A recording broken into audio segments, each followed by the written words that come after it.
Bonjour à tous. Merci pour votre participation donc, à ce second webinaire d'une série qui est consacrée à la collaboration donc, avec les startups en santé numérique. Aujourd'hui, eh bien, nous allons échanger autour d'une thématique qui est ô combien importante pour l'écosystème d'innovation, qui est la collaboration donc, avec les groupes pharmaceutiques. Et je vous rappelle donc rapidement le format de ces rendez-vous, 60 minutes, une thématique et deux invités.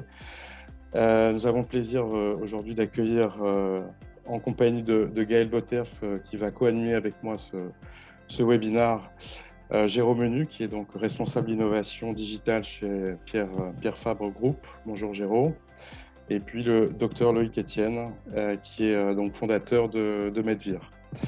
Et puis pour terminer rapidement cette introduction, merci à Vanessa Railly et Solène, notre partenaire de Too Good To Learn, de nous aider activement sur la contribution de l'organisation de ces webinars. Voilà. Gaëlle, je te laisse la parole. Merci. Et à tout à l'heure. Bonjour à tous. Géraud et Loïc, ce qu'on voulait tout d'abord aborder, c'était déjà vous présenter. Et puis après, ce que je vous propose, c'est qu'on aborde les différentes étapes de la collaboration entre start-up et groupes pharmaceutiques. Géraud et Loïc, est-ce que vous pouvez tout d'abord nous expliquer vos activités, Géraud, et l'activité de Medvir, Loïc? Mais avec plaisir, bonjour à tous. Donc Jérôme Menu, je suis en charge de l'innovation digitale pour le groupe Pierre Fabre. Donc je ne reviens peut-être pas sur le groupe, Pierre Fabre, je pense que tout le monde le connaît. En tout cas, dites-moi si besoin. Je vais plus m'attarder sur effectivement l'innovation digitale. Donc on est un service transverse qui intervient sur les deux branches de nos laboratoires, que ce soit dans le domaine de la dermocosmétique ou pour la branche santé. Et donc, qu'est-ce qu'on fait au quotidien? On va dire, on vient insuffler des innovations numériques, fort de tendance, portées par des nouvelles technologies, portées par des startups, pour inspirer nos directions médicales ou nos équipes marketing à innover dans le domaine du marketing, dans le domaine du digital, passer au-delà du produit en réfléchissant à vraiment une approche patient, consommateur, professionnel de santé, venir enrichir, on va dire, une gamme de services numériques en complément de nos produits. Voilà, donc on anime un certain nombre de réflexions et l'idée surtout derrière, c'est de les faire atterrir très concrètement, très opérationnellement avec des partenariats. On y reviendra dans le cadre de nos échanges, et du coup des partenariats qui prennent de différentes formes avec des acteurs innovants, écosystèmes externes, type start-up, pour vraiment nouer des liens et des discours conjoints entre ce que peut apporter une start-up innovante et le laboratoire avec ses produits, ses forces de vente, tout un tas de dispositifs existants aujourd'hui au niveau du groupe. Voilà. Très bien, merci Géraud. Effectivement, on va revenir sur ces collaborations avec les startups plus particulièrement. Loïc, est-ce que vous pouvez nous expliquer l'activité de Medvir en quelques minutes, s'il vous plaît? Écoutez, bonjour à tous. Merci de m'avoir invité à ce sujet. Donc moi, je suis Loïc Etienne, je suis donc médecin urgentiste depuis un certain nombre d'années. Et comme vous voyez à ma barbe blanche, et donc, je me suis intéressé à ce qui s'appelle maintenant l'e-santé en 1987 sur Minitel, vous voyez, donc dinosaure. Et ce qui avait d'intéressant, c'est qu'on a démarré donc à une époque où ça n'intéressait strictement personne, où l'information santé était considérée comme quelque chose qui n'avait strictement aucun intérêt. J'ai eu même le ministère de la Santé, le Conseil de l'Ordre des médecins qui me disait que je ferais mieux de continuer à monter les étages et à faire mon travail d'urgentiste plutôt que d'essayer de voir d'essayer d'apporter une réponse aux gens, au grand public, par l'intermédiaire d'un média électronique qui était le premier au monde à rentrer dans les foyers. Je vous rappelle que le Minitel, à l'époque, on était les premiers au monde à faire ça. Et donc, nous avons fait donc, à l'époque 450 000 téléconsultations. Ça ne s'appelait pas téléconsultation, mais on a fait ça, ce qui nous a permis de comprendre ce qui se passait dans la tête du patient et nous, ce qui se passait dans notre propre tête en tant que médecin. Donc, médecin virtuel. Donc, c'est de travailler sur ces deux pieds, médecin réel et médecin virtuel, m'a amené donc à travailler, à faire le 3615 écran santé, puis après à transférer ça sur Internet, sur un site qui existe toujours, qui s'appelle drclick.com, que j'ai fondé en 2001, qui existe toujours d'ailleurs, mais que j'ai quitté pour fonder Medvir, dont je suis, enfin, Miss Medical Intelligence Service, dont je suis le président, et qui a développé le produit Medvir. Le produit Medvir, c'est l'aboutissement de ces 32 années de travail, c'est-à-dire fabriquer un système d'aide à la décision en langage compréhensible pour tout le monde, donc pour le grand public, donc avec les mots de tous les jours, et de façon à savoir, que les gens puissent savoir que faire, est-ce grave, où aller, etc. Donc, le fait d'avoir fait ce travail pour le grand public nous a amené après à étendre ça pour les professionnels de santé. Donc, on s'adresse aussi bien aux pharmaciens, aux médecins, en amont de la téléconsultation, on s'intéresse aux adhérents des assureurs, enfin à tout un panel de gens, et ceci en plusieurs langues, puisqu'on est en 5 langues maintenant, français, anglais, italien, espagnol et portugais. Et notre ambition, c'est véritablement d'apporter de l'aide à la décision partout dans le monde, simplement par l'interrogatoire et simplement en posant des questions. Donc, tout ce que nous savons faire, enfin essayer de faire, c'est poser des questions, comme le ferait un médecin quand il vous interroge. Voilà en gros un petit peu notre travail. Très bien, merci Loïc. Je vous propose de rentrer dans le vif du sujet des collaborations entre start-up et groupes pharmaceutiques.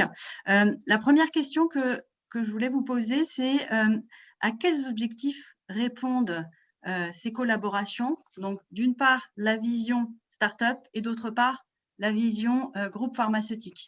Géraud, est-ce que vous voulez commencer? Oui, pas de problème. Quels sont les objectifs pour nous? Pour nous, c'est effectivement de continuer à injecter de l'innovation, à toujours être innovant sur des aires thérapeutiques qui sont chères au laboratoire. Et du coup, les temps de développement, les temps d'innovation sont conséquents. Et du coup, en quoi effectivement l'agilité d'une start-up nous permettre également de continuer à des fréquences très régulières de l'innovation, que ce soit pour le patient, pour le professionnel de santé ou pour le consommateur. Donc c'est vraiment cette notion de travailler en co-innovation ou en innovation très agile, chose qui va être très naturelle puisque on va dire la start-up, ou en tout cas l'acteur innovant est vraiment drivé par une question de temps, de délai, de rapidité sur le marché, là où effectivement de notre côté on a un peu plus d'éléments pour s'asseoir et du coup on va dire on a des process un peu plus lents. C'est ça qu'on va chercher. En tout cas, c'est vraiment ce côté booster, ce côté bouger les lignes, nous apporter ces éléments novateurs et également, naturellement et implicitement, c'est aussi nous apporter des compétences ou des choses pas forcément en interne. Hein. On va dire on sait bien faire, on sait faire un certain nombre de choses, hein, comme tout labo pharma, développer les produits, le savoir les commercialiser.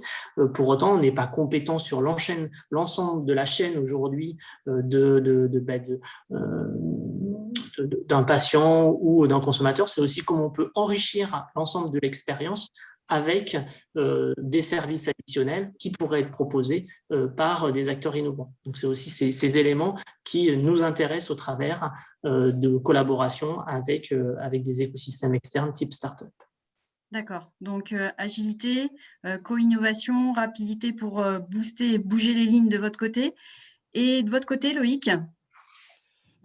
Moi, nous raisonnons en tant que praticiens, c'est-à-dire qu'en fait, il y a une relation médecin-patient qui est une relation réelle, et nous n'intervenons pas dedans. Nous sommes des facilitateurs, c'est-à-dire que nous ne voulons pas intervenir dans ce qui nous paraît essentiel et qui est à défendre, et que moi, bec et ongle, je défends, qui est la relation entre le médecin et le patient, qui est, à mon avis, sans ça, il n'y a pas de médecine.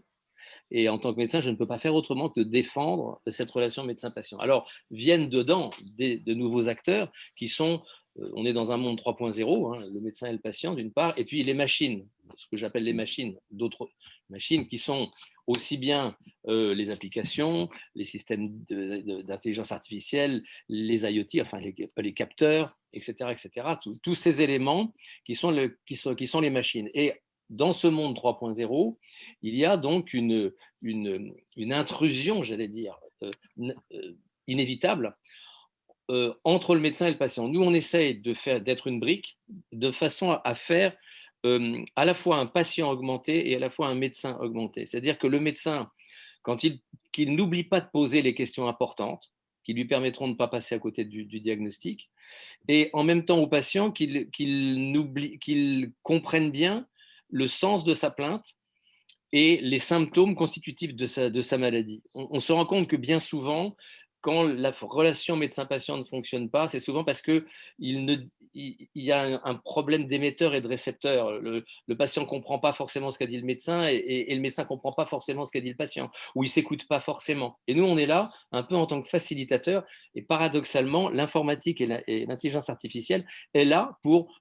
aider à poser des questions. Donc nous, comment nous insérons dans une relation, on va dire, virtuelle, et d'autre part, nous essayons de faire un lien entre les autres acteurs qui sont d'une part les pouvoirs publics, parce que maintenant la relation médecin-patient est sous le contrôle d'une certaine manière des pouvoirs publics, également de l'assureur, puisque l'assureur au sens large, qu'il soit dans le régime complémentaire ou dans le régime obligatoire, est le financeur. Nous sommes dans un système dans lequel le modèle économique tient uniquement par ça, et on parlera peut-être du modèle économique, c'est le problème majeur de la e-santé. Et puis, les effecteurs qui sont pour nous des partenaires, et les laboratoires en font partie. Les laboratoires pharmaceutiques, pour nous, sont intégrants intègrent complètement cette notion-là, parce que c'est eux qui fabriquent les médicaments, et nous, en tant que médecins, nous avons une relation naturelle avec les laboratoires depuis toujours, par l'intermédiaire des visiteurs médicaux.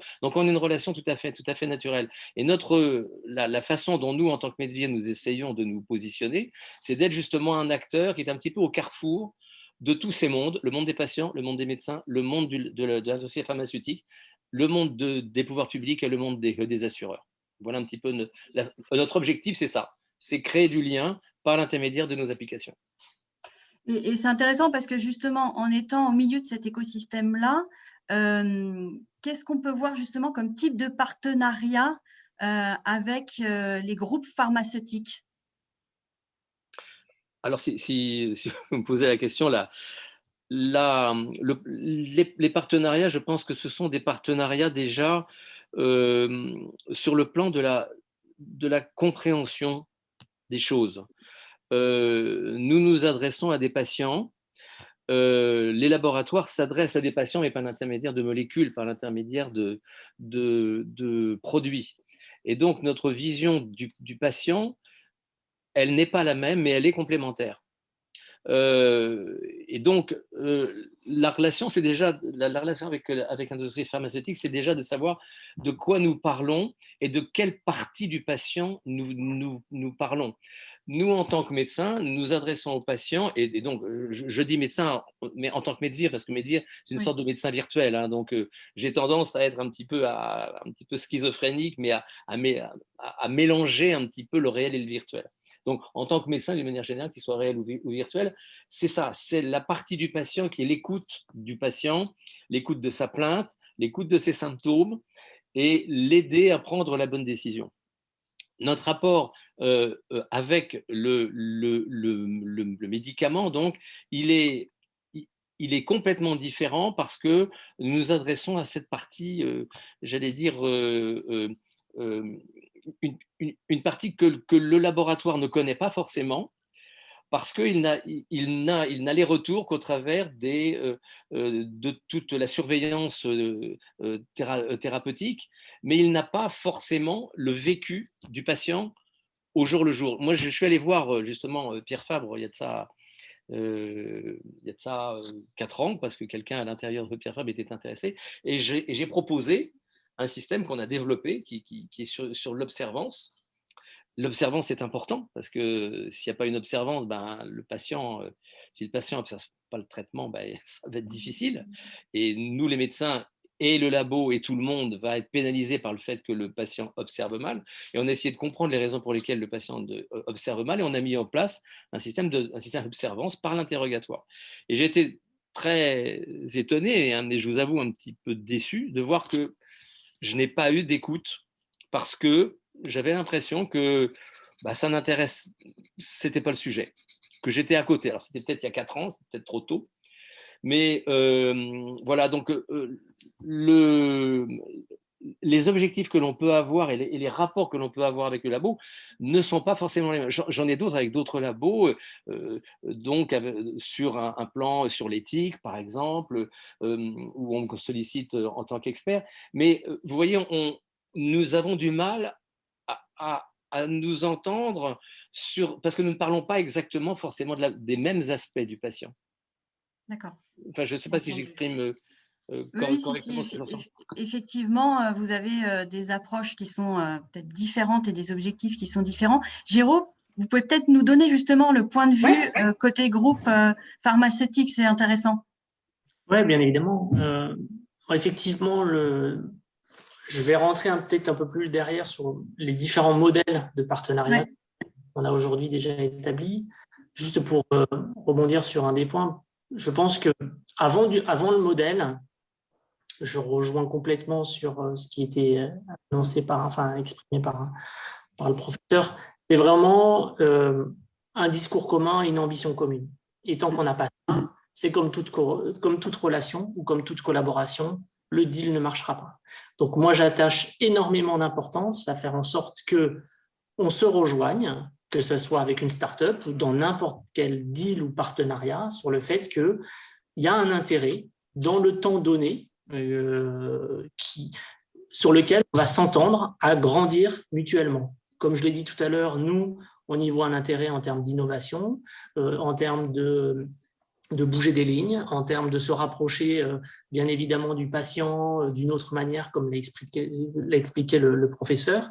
Et effectivement, en parallèle, il faut que cette collaboration vienne nourrir la start-up dans le cadre de son développement, en termes soit de visibilité, d'ouverture de nouveaux marchés, via un déploiement de forces commerciales, soit l'ouverture de nouveaux pays, soit la mise à l'épreuve de leur MVP, des premiers concepts qu'ils ont avec la mise sur le marché de leurs concepts. Donc, mais en tout cas, il y a vraiment la volonté de se dire qu'est-ce qu'on cherche et de l'écrire et de le formaliser. À partir de ce moment-là, la partie modèle n'est qu'une partie, entre guillemets, un peu contractuelle, formalisant ce qu'on s'est dit précédemment et sur l'engagement qu'on s'est donné. Donc, on a différents modèles de partenariat qu'on a aujourd'hui établis, qui sont ceux du co-développement, sur lesquels on est en train de co-concevoir avec des startups des concepts innovants pour les professionnels de santé à des fins de diagnostic ou de pré-diagnostic par rapport à des aires thérapeutiques sur lesquelles aujourd'hui on a des produits, on fait de la visite médicale. Donc, ça peut être de la co-construction. Donc, on est très early dans le concept.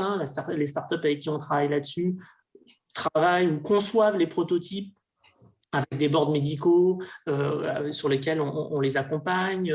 Voilà, c'est vraiment comme le co-développement d'un prototype. Donc, on est mutuellement co-engagés dans ce travail-là.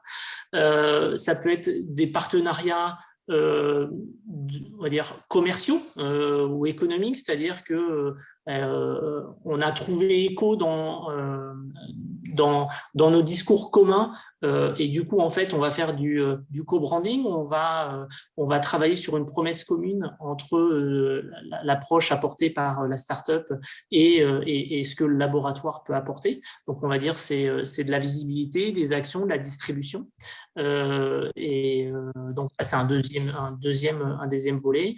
Ça peut être aussi simplement de la promotion, chose qu'on fait aussi pour d'autres types de startups, c'est-à-dire que en gros on leur apporte nos force commerciale, hein, nos visiteurs médicaux, et du coup, on est apporteur d'affaires pour eux, et du coup, eux reprennent le relais derrière en termes de distribution, de suivi et d'accompagnement des professionnels de santé. Donc, on est plutôt en porte ouverte par rapport à toutes les équipes commerciales.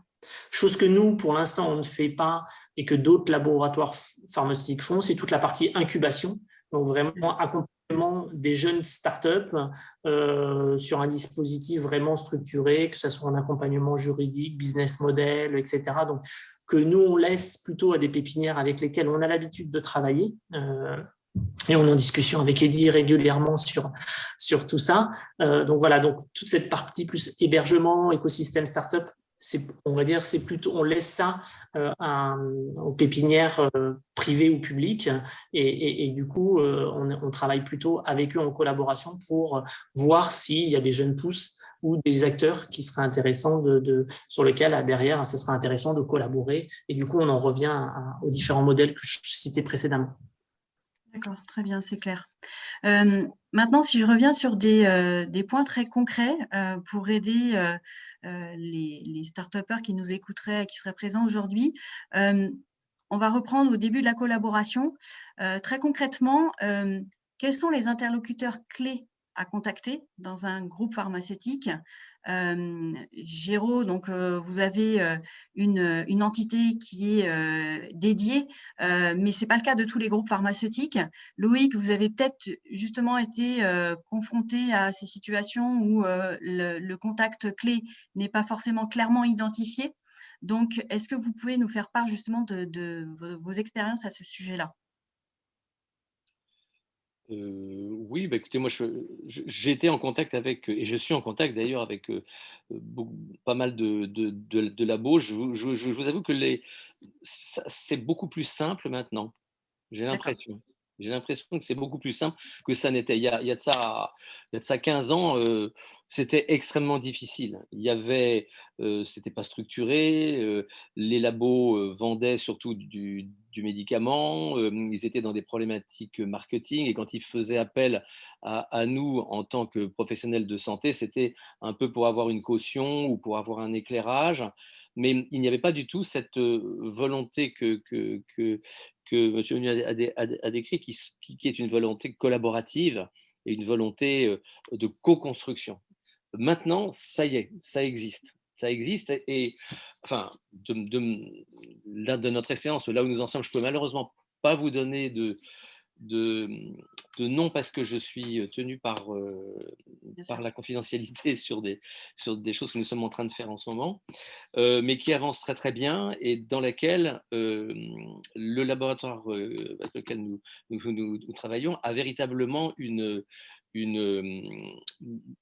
vision très très très ouverte, pas tant en tant qu'incubation, mais en tant que partenaire, j'allais presque dire d'égal à égal. Et ça, c'est quelque chose qui pour nous, d'abord est très satisfaisant, qui est très rassurant d'une certaine façon, parce qu'on se sent accompagné par une force qui n'est pas que financière, qui est également dans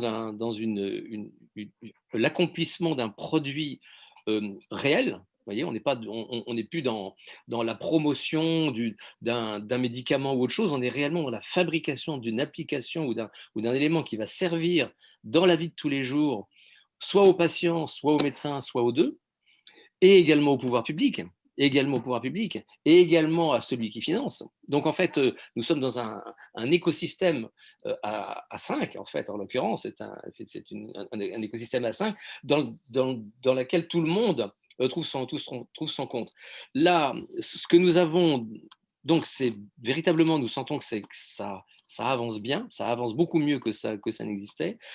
On a malgré tout encore des difficultés, je pense, qui sont inhérentes, et ça malheureusement on n'y peut rien, c'est l'histoire du lion et du rat, hein, j'aime bien La Fontaine, ou du lion et du moucheron, ou de la colombe et de la fourmi, c'est la différence de taille. C'est-à-dire qu'un labo, c'est une énorme machine qui a ses propres contraintes, qui a ses propres règles, et ce qu'on comprend tout à fait, nous les startups, on est en général des microbes.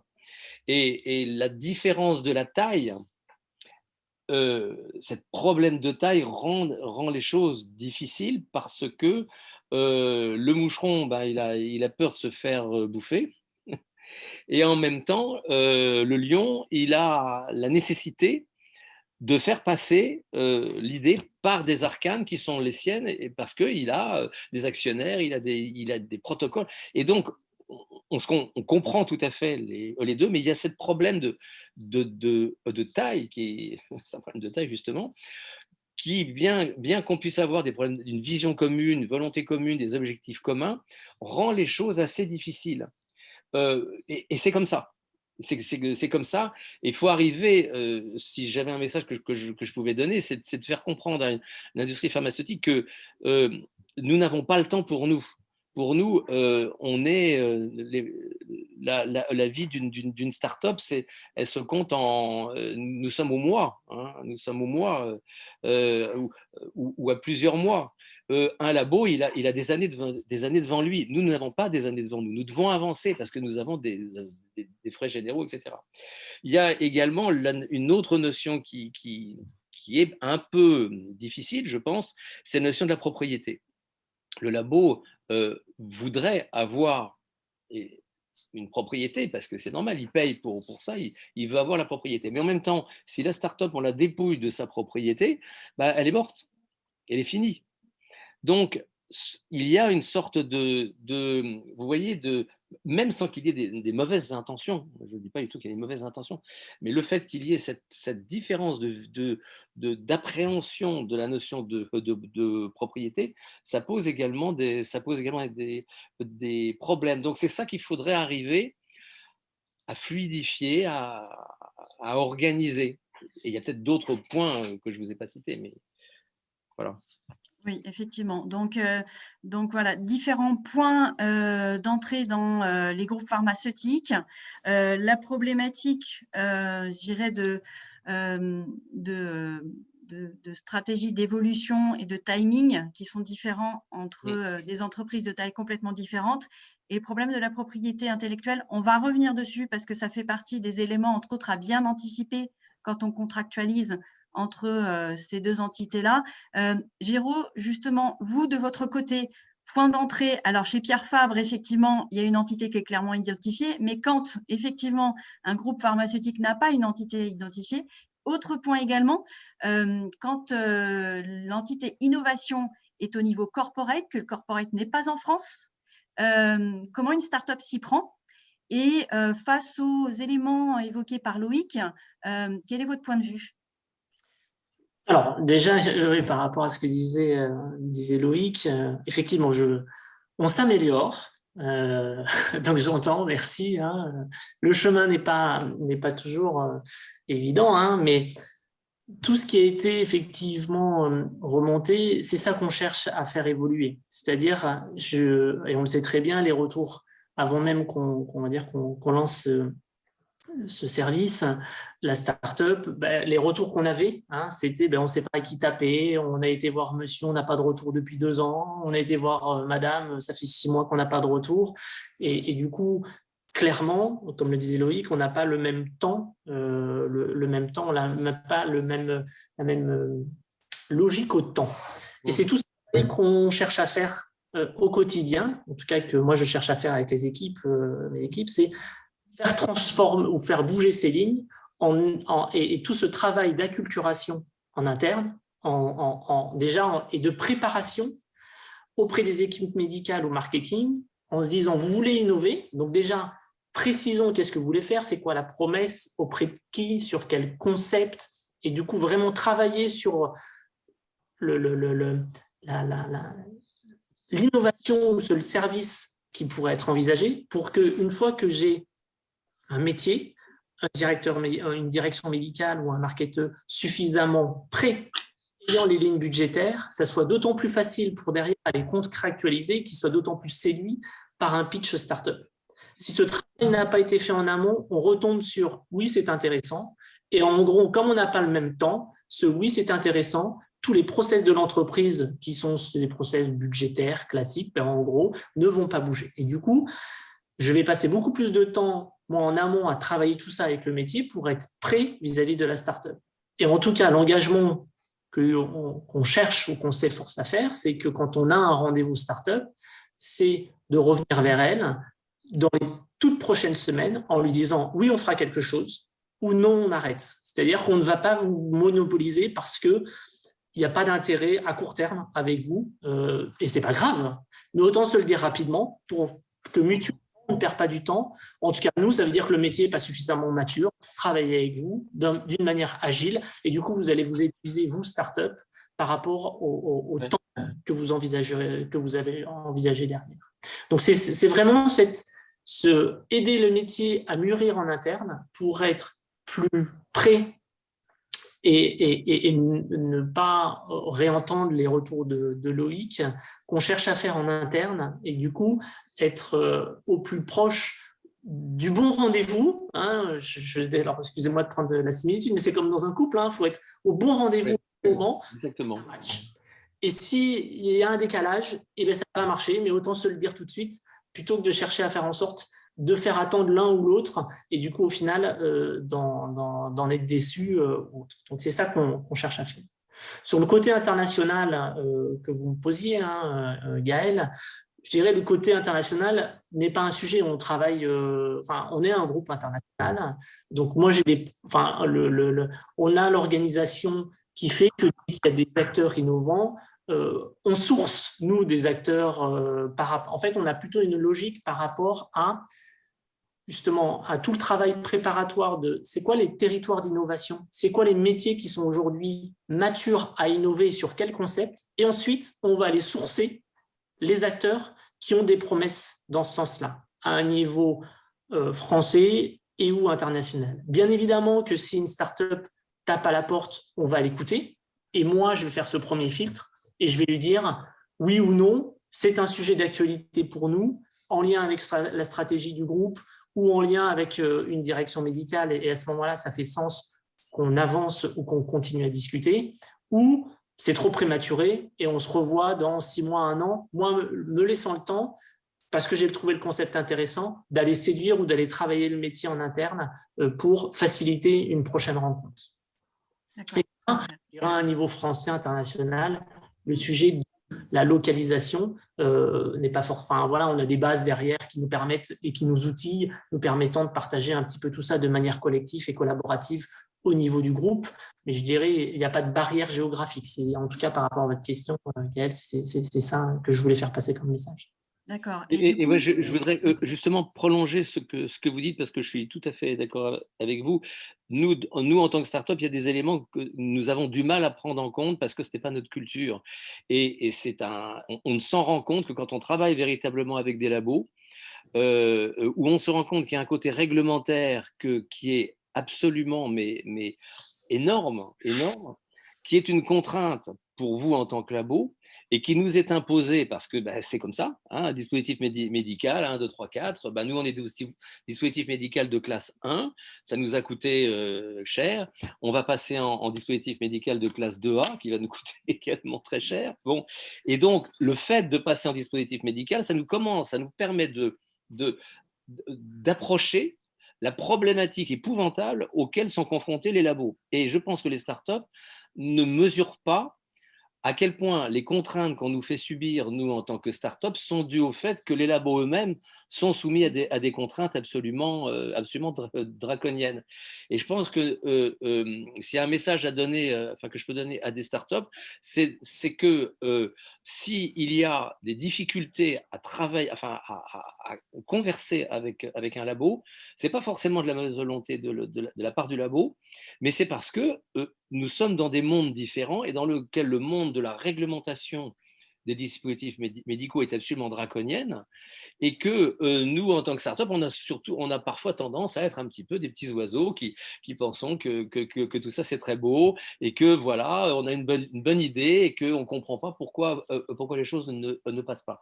Et je pense que ça, il y a peut-être un travail qui serait peut-être à faire, et c'est pour ça qu'une initiative comme la vôtre de ce webinaire est intéressante, de façon à ce que les labos comprennent mieux la problématique de de la start-up telle que vous avez dit, le problème de timing, le problème financier, le problème de la propriété intellectuelle, etc., mais également que les start-up se rendent compte que derrière, il y a une machinerie absolument complexe à laquelle on ne peut rien parce que c'est la réglementation. Et que ça peut aboutir à des… Si on ne s'explique pas, si on ne parle pas et si on n'échange pas nos problématiques réciproques, on risque d'aboutir à des incompréhensions et à se dire finalement, ils ne comprennent rien, ciao. Et voilà, je pense qu'il faudrait véritablement de la communication, des liens, voilà, des jonctions. Et justement, dans ce que vous mentionnez, quels sont vos conseils justement pour les startups, les points à anticiper avant d'engager une collaboration?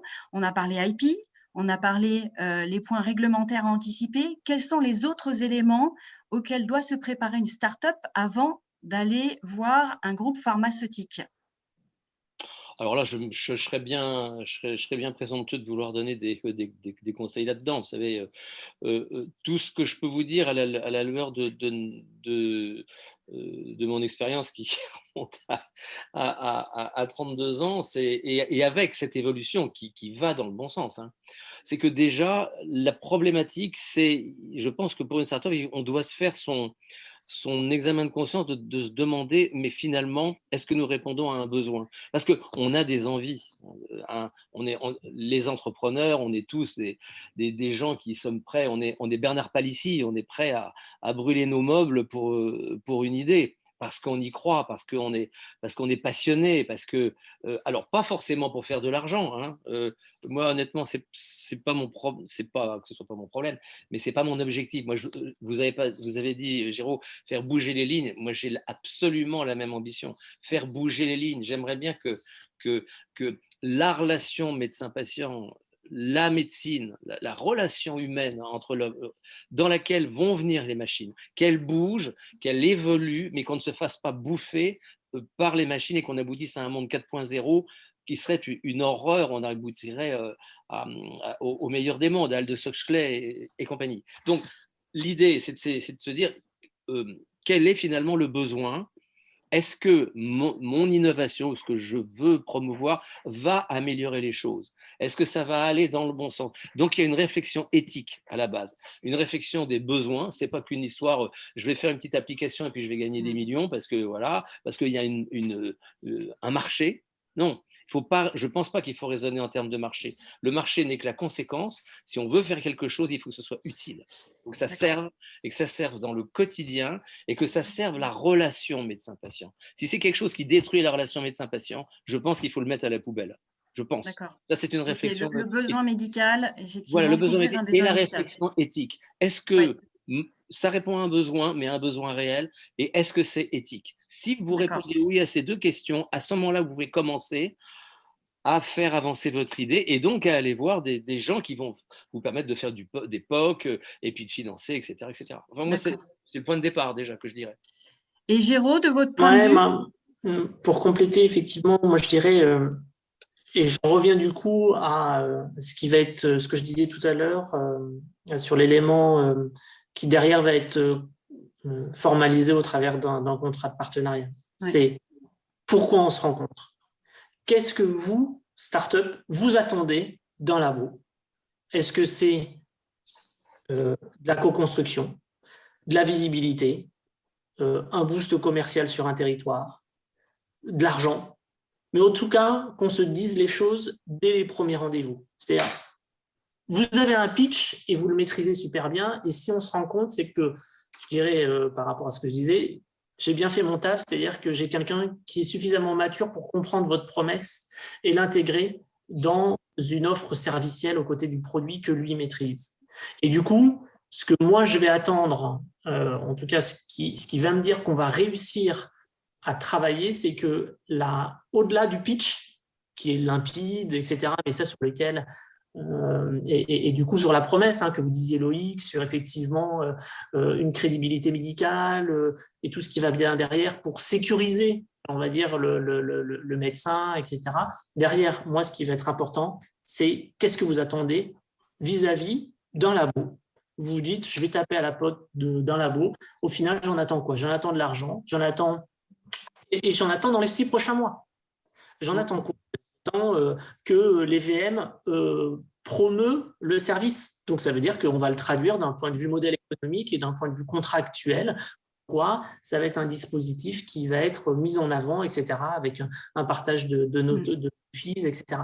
Mais en tout cas, pour moi, c'est vraiment ça.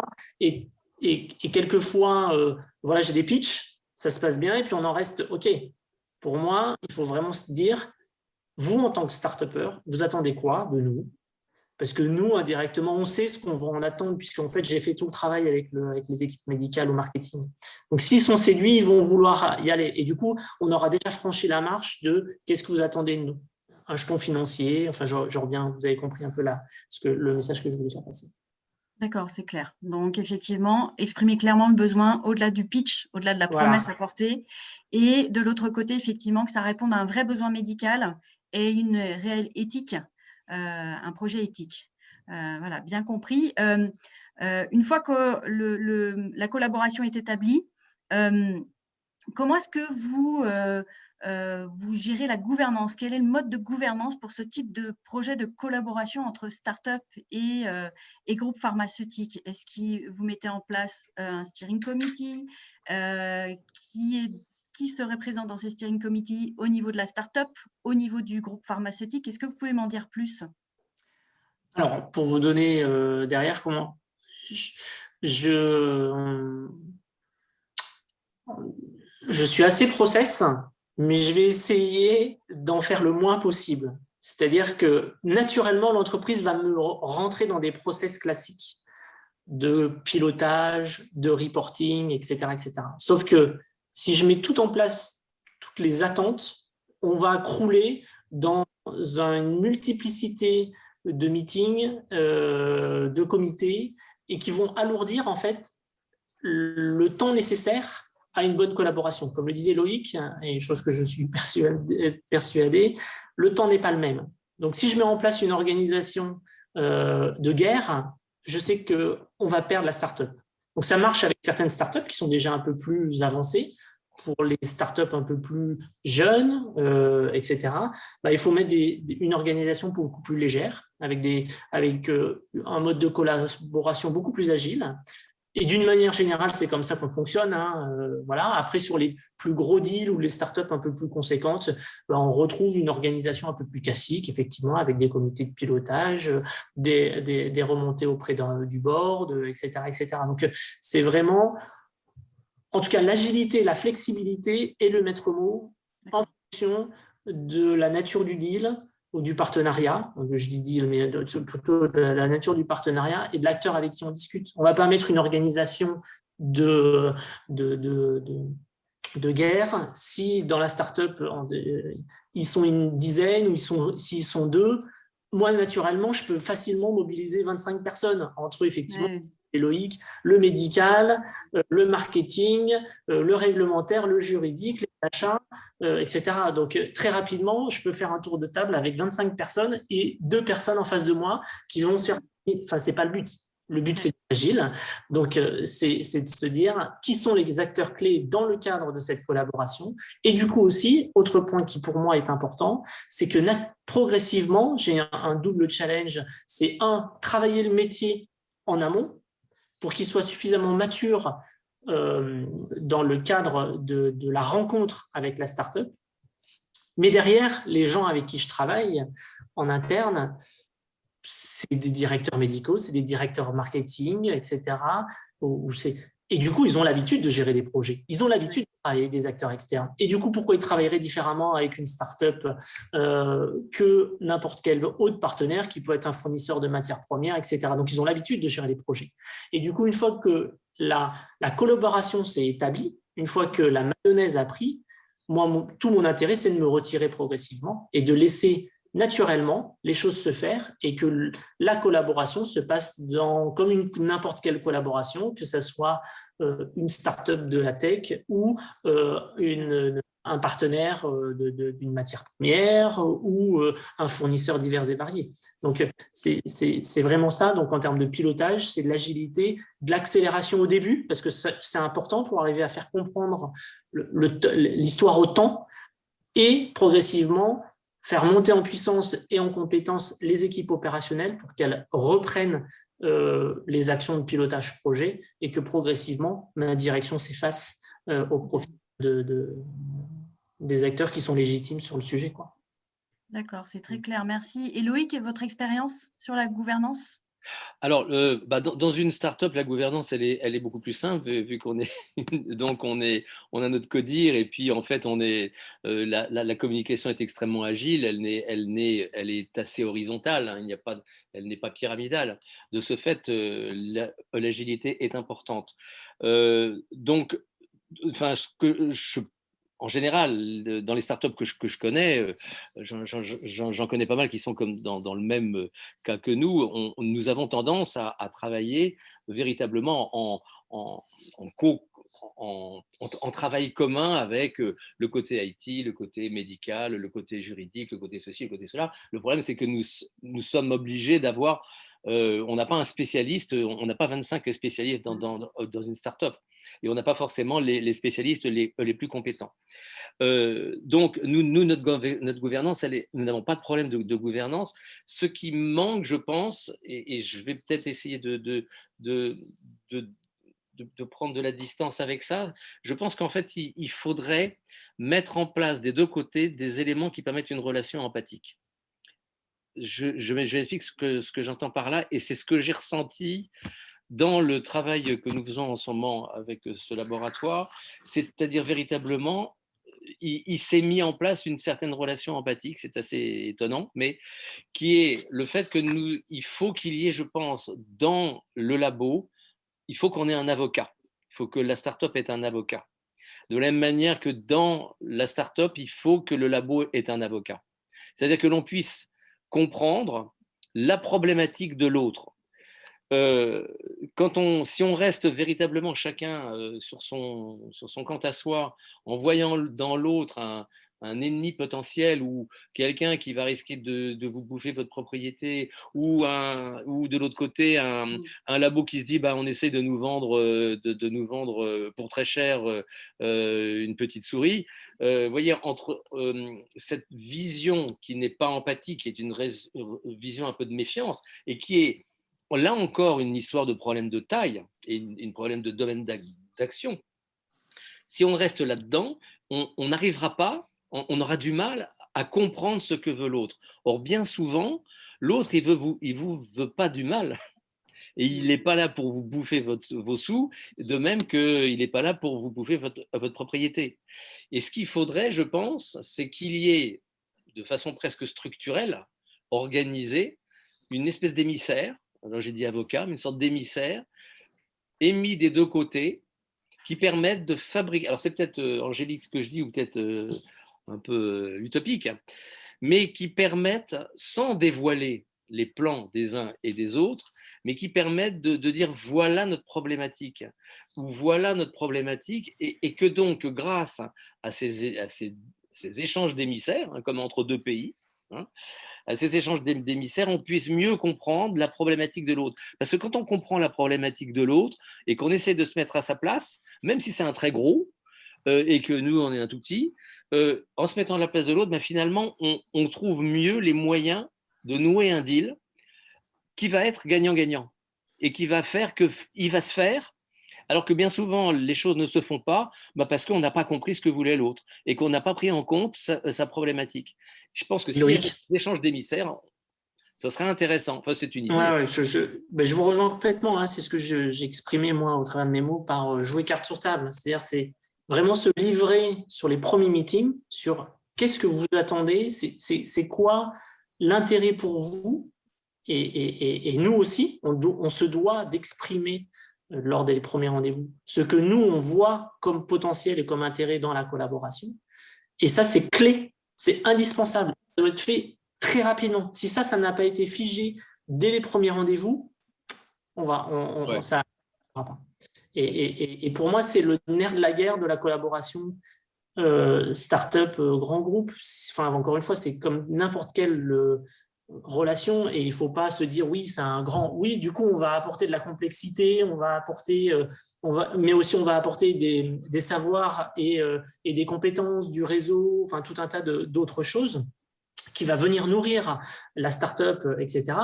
Mais on va, enfin voilà, c'est tout ça qu'il faut, je dirais, arriver à poser carte sur table très, très rapidement pour partir sur des meetings ensuite de, OK, maintenant qu'on s'est dit qu'on va s'entendre sur cet objectif partagé, travaillons concrètement sur la finesse du projet et l'organisation nécessaire. C'est très clair, je vous remercie. Il nous reste juste quelques minutes. J'aurais une dernière question pour boucler la boucle. Si on parle de la fin de collaboration, voilà, je ne sais pas si vous avez eu déjà l'expérience de ce type de collaboration qui se soit terminée à un moment ou un autre. Quelles sont les sorties possibles? Quelle est la suite d'une collaboration entre start-up et groupe pharmaceutique? Alors, ce que je commence pour vous donner ce qu'on fait, c'est que toute collaboration est bonne à prendre. Que ça se termine bien ou ça se termine pas bien, etc. Enfin, pas bien. Pour l'instant, on n'a pas de contrat qui se finissent si mal que ça. Mais en tout cas, ce qu'on cherche à faire en interne, c'est également se nourrir de toutes ces expériences. Donc en interne, on a un process de retour d'expérience où dans des comités innovation, on vient faire pitcher comme en fait dans nos process d'innovation, on a un pitch de début qui est justement tout le travail préparatoire où nos équipes ont aidé les équipes marketing médicales à concevoir une innovation. Ensuite, du coup, il y a la relation avec le partenaire. Et ensuite, en fonction de comment ça avance, le porteur du projet revient pitcher. Et ce pitch peut être fait de manière positive ou négative également avec la startup. Donc, l'idée, elle est importante, c'est-à-dire que comme on a signé un partenariat, on est liés, on est ensemble. Et du coup, il est important que ce retour d'expérience soit, un, formalisé, deux, partagé, et deux, restitué à tous les niveaux hiérarchiques. Parce que nous aussi, ça nous aide à grandir. Il y a des choses qu'on a mal fait. Et du coup, on a besoin de les entendre de la part du partenaire pour se dire demain, qu'est-ce qui a été, est-ce que ça a été des problèmes de lenteur, d'organisation, le cadre, des choses qui n'étaient pas. Et du coup, pour se nourrir de ça dans des futurs cadres de corrélation. Donc, la fin de la collaboration, on la voit plutôt comme quelque chose qui nous nourrit dans notre process d'innovation pour être encore plus performant les fois d'après. En tout cas, c'est ce qu'on cherche à faire. Voilà, d'une manière générale. D'accord, sur lequel vous allez optimiser pour la suite. Exactement. Et Loïc, de votre point de vue, en quelques minutes? Écoutez, des sorties, comme pour l'instant, nous sommes en train de commencer à rentrer. Oui. On n'en est pas encore à la sortie. Voilà. Mais la sortie, la sortie qu'on peut imaginer, puisque une start-up, finalement, son but est de ne plus être une start-up. Hein. Son but est de devenir potentiellement une licorne. Voilà, c'est le rêve de toutes les start-up. Et cette transformation de chrysalide à papillon, effectivement, c'est les contes de fées. C'est les contes de fées. La sortie déjà. Alors moi, je ne sais pas ce que peut être une sortie dans notre cas. Mais déjà, la sortie, c'est déjà de ne pas avoir été écrasé par le lion, de s'en sortir vivant. C'est déjà parce que même avec les meilleures volontés du monde, vu la différence de taille et le fait qu'une start-up est un élément fragile, hein, agile mais fragile, il y a le fait de se dire je m'en sors vivant, c'est déjà bien, ok. Deuxièmement, peut-être que je peux m'en sortir en faisant que je vais être absorbé et donc je vais pouvoir en tirer en tirer un bénéfice financier. Mais si vous n'en tirez qu'un bénéfice financier, bon, très bien, tant mieux pour vous, mais je pense que ce n'est pas le but du jeu, parce que le but du jeu, comme l'a dit Géraud, c'est faire bouger les lignes. Et si on n'a pas fait bouger les lignes, bah, finalement, le travail qu'on a fait n'aura servi à rien. Enfin, c'est ma façon de penser, en tout cas, personnellement. Il faut faire bouger les lignes. Donc, si on arrive à sortir en ayant fait bouger ensemble les lignes, que ce soit qui a un intérêt ou non, financier ou non, c'est déjà important, avoir fait bouger les lignes. Et je pense que notre société a besoin de bouger. Nous sommes en France, nous avons des gens extraordinaires, nous avons des startups fantastiques. En IA, on est très très en avance. On a des potentialités considérables et on a besoin de ceux qui ont le pouvoir financier et qui ont en même temps la particularité du labo, c'est qu'il s'occupe du médical, à la différence d'un assureur qui lui s'occupe d'autres choses, il s'occupe d'argent.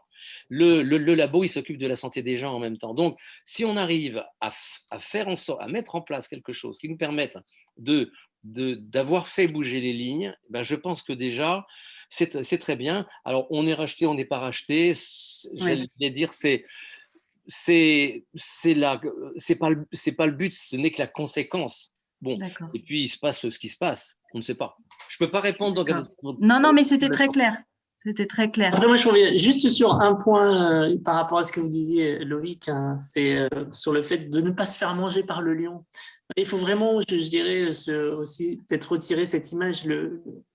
On ne cherche pas, hein, et encore une fois, si le besoin n'est pas forcément de l'injection financière ou le besoin, parce que des fois on a aussi des startups qui viennent vers nous pour du rachat ou pour de l'injection financière par rapport à leur modèle économique ou autre, mais si ce n'est pas ça, je veux dire, c'est de la collaboration. Et on a tout à y travailler de manière classique, parce que vous allez nous apporter énormément de choses, comme vous le disiez Loïc, vous allez nous aider à bouger les lignes, vous allez nous aider à faire en sorte qu'un directeur médical sorte du produit et une autre vision du patient beaucoup plus holistique, beaucoup plus enrichie avec des services complémentaires.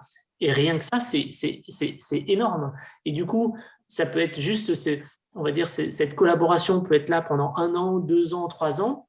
Va vous aider aussi à avoir plus de visibilité, plus de notoriété, et c'est gagnant. Et c'est pas le lion ou la souris ou je sais pas quoi, c'est 2 lions ou 2 acteurs qui avancent et on est aussi petit que vous dans cette maturité de transformation. Parce que pour nous aussi, c'est quelque chose de nouveau. Et on a besoin d'acteurs comme vous pour nous aider à nous transformer et à être agiles. Donc, il ne faut vraiment pas se dire, vous êtes énorme. Enfin, voilà, c'est pas parce qu'on est plus gros financièrement. Voilà, en tout cas, c'est juste ce point de modération que je voulais mettre dans les propos de Loïc. Une collaboration gagnante-gagnante. Voilà. C'est vraiment ça. Oui, oui, c'est ça le but. En l'ayant formalisé dès le début, voilà aussi. Oui, tout à fait d'accord. Que les attendus soient bien définis au départ et qu'on sache si effectivement ça match potentiellement ou non. Exactement. Merci beaucoup pour ces témoignages, ces retours d'expérience. Donc, je repasse la parole à Eddy pour la conclusion. Très rapidement, parce qu'on est on a un petit peu débordé, mais je pense que la discussion est tellement passionnante qu'on pourrait y passer de nombreuses heures. En tout cas, un grand merci Loïc, Géraud, pour ce retour d'expérience très, très concret, très sincère aussi. J'ai noté qu'il y avait de nombreux points de convergence, et donc ça, c'est très encourageant pour la suite. Et puis, pour ceux qui nous suivent, je vous rappelle donc ces webinaires sont disponibles sur la chaîne YouTube du Factory, donc vous pourrez les voir et les revoir. Et encore une fois, un grand merci à tous pour votre participation. Et puis, à très bientôt. Merci.